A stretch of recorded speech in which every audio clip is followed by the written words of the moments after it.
Quarta-feira, 31 de outubro de 1979.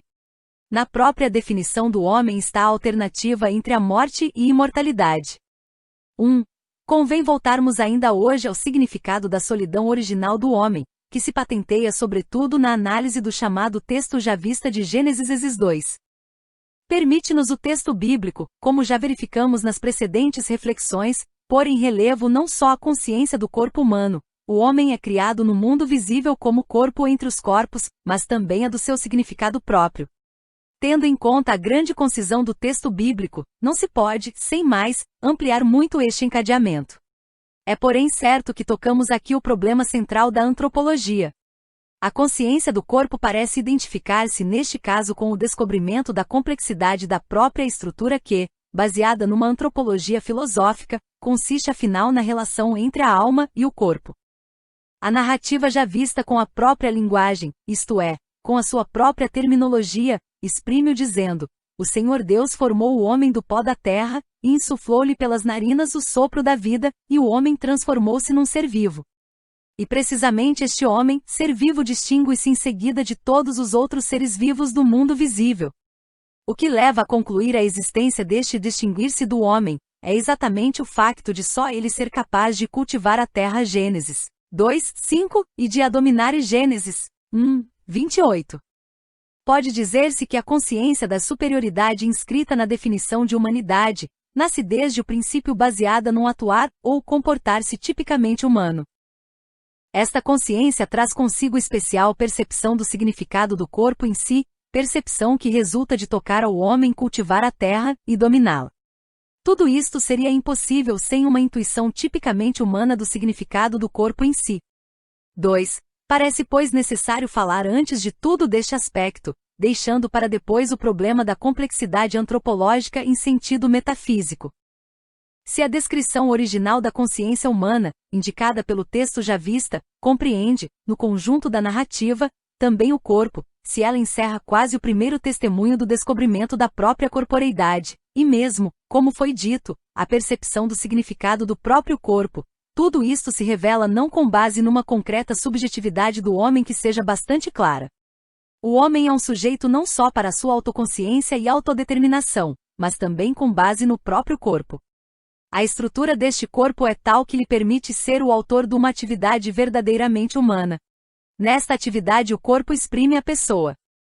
Ele é, portanto, em toda a sua materialidade, formou o homem do pó da terra quase penetrável e transparente, de maneira que evidencia quem é o homem, e quem deveria ser, graças à estrutura da sua consciência e da sua autodeterminação. Nisto se apoia a percepção fundamental do significado do corpo em si, que não se pode deixar de descobrir ao analisar a solidão original do homem. 3. Ora, com tal compreensão fundamental do significado do próprio corpo, o homem, como sujeito da antiga aliança com o Criador, é colocado diante do mistério da árvore do conhecimento. Podes comer do fruto de todas as árvores do jardim, mas não comas o da árvore da ciência do bem e do mal, porque no dia em que o comeres, certamente morrerás. Gênesis 2:16-17. O significado original da solidão do homem baseia-se em experimentar a existência que ele obteve do Criador. Tal existência humana caracteriza-se precisamente pela subjetividade, que também inclui o significado do corpo. Mas o homem, que na sua consciência original conhece apenas a experiência do existir e, portanto, da vida, poderia ele compreender o que significou a palavra morrerá? Seria capaz de chegar a compreender o sentido desta palavra através da estrutura complexa da vida, que lhe foi dada quando o Senhor Deus lhe insuflou pelas narinas o sopro da vida. É necessário admitir que esta palavra, completamente nova, apareceu no horizonte da consciência do homem antes que ele tivesse nunca experimentado a realidade, e que ao mesmo tempo esta palavra apareceu diante dele como radical antítese de tudo aquilo de que o homem fora dotado. O homem ouviu pela primeira vez a palavra morrerás, sem ter com ela qualquer familiaridade na experiência até então, mas por outro lado, não podia deixar de associar o significado da morte àquela dimensão de vida que tinha gozado até esse momento. As palavras de Deus dirigidas ao homem confirmavam uma dependência no existir, tal fez o homem ser limitado, por sua natureza, suscetível de não existência. Estas palavras sugeriram o problema da morte de maneira condicional, no dia em que o comeres, morrerás. O homem, que ouvira tais palavras, devia encontrar-lhes a verdade na mesma estrutura interior da própria solidão. E afinal, dependia dele, da sua decisão e livre escolha, se entraria também com a sua solidão no círculo da antítese que lhe revelara o Criador, juntamente com a árvore do conhecimento do bem e do mal, e assim tornaria própria a experiência do morrer e da morte. Ouvindo as palavras de Deus Javé, deveria o homem compreender que a árvore do conhecimento lançara raízes não só no jardim do Éden, mas também na sua humanidade. Ele, além disso, deveria compreender que aquela árvore misteriosa escondia em si uma dimensão de solidão, até essa altura desconhecida, da qual o Criador o tinha dotado no âmbito do mundo dos seres vivos, aos quais ele, o homem diante do Criador mesmo tinha designado com nomes para chegar a compreender que nenhum deles lhe era semelhante. 4. Quando, pois, o significado fundamental do seu corpo já se encontrava estabelecido graças à distinção que o separava do resto das criaturas, quando por isso mesmo se tornara evidente que o invisível determina o homem mais que o visível, então apresentou-se diante dele a alternativa, íntima e diretamente ligada por Deus Javé à árvore do conhecimento do bem e do mal.